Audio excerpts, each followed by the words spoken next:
Ang ikaapat na kabanata ng unang sulat ni San Pablo sa mga taga-Tesalonika. Katapos-tapusan nga mga kapatid, kayo'y aming pinamamanhikan at inaaralan sa Panginoong Hesus, na ayon sa tinanggap ninyo sa amin, na kung paanong kayo'y dapat magsilakad at mangagbigay lugod sa Diyos, na gaya ng inyong paglakad, upang kayo'y magsipanagana ng higit at higit. Sapagkat talastas ninyo kung anong mga tagubilin ang ibinigay namin sa inyo sa pamamagitan ng Panginoong Hesus. Sapagkat ito ang kalooban ng Diyos, sa makatwid bagay ang inyong pagpapakabanal, na kayo'y magsiilag sa pakikiapid, na ang bawat isa sa inyo'y makaalam na maging mapagpigil sa kanyang sariling katawan sa pagpapakabanal at kapurihan. Hindi sapitan ng kahalayan, na gaya ng mga hentil na hindi nakakakilala sa Diyos.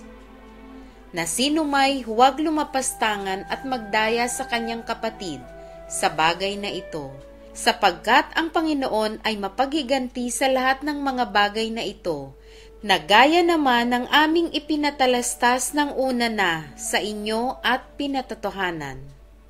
Sapagkat tayo'y tinawag ng Diyos, hindi sa ikarurumi, kundi sa pagpapakabanal.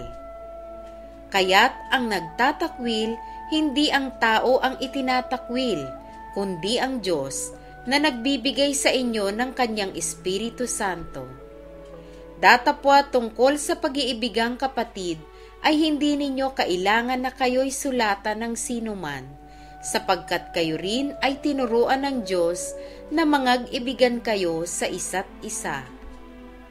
Sapagkat katotohanang ginagawa ninyo ang gayon sa lahat ng kapatid na nangasa buong Macedonia. Ngunit aming iniaaral sa inyo mga kapatid, na kayo'y lalo't lalong magsipanagana. At pag-aralan ninyong maging matahimik at gawin ang inyong sariling gawain, at kayo'y mangagpagal ng inyong sariling mga kamay, na gaya ng aming ipinagbilin sa inyo, upang kayo'y magsilakad ng nararapat sa nangasa labas, at huwag kayong maging mapagkailangan. Ngunit hindi namin ibig na kayo'y di makaalam, mga kapatid, tungkol sa nangatutulog, upang kayo'y huwag mga lumbay, na gaya ng mga iba na walang pag-asa. Sapagkat kung tayo'y nagsisisampalatayang si Jesus ay namatay at nabuhay na mag-uli, ay gayon din naman ang nangatutulog kay Jesus ay dadalhin ng Diyos na kasama niya.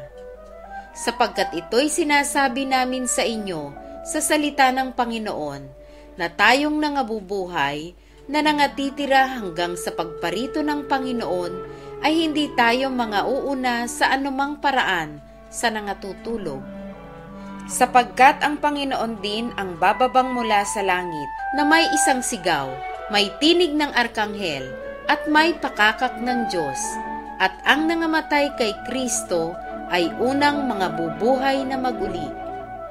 Kung magkagayon, tayong nangabubuhay na nangatitira ay aagawing kasama nila sa mga alapaap, upang salubungin ang Panginoon sa hangin, at sa ganito'y isa sa Panginoon tayo magpakailanman. Kaya't mangag-aliwan kayo sa isa't isa ng mga salitang ito.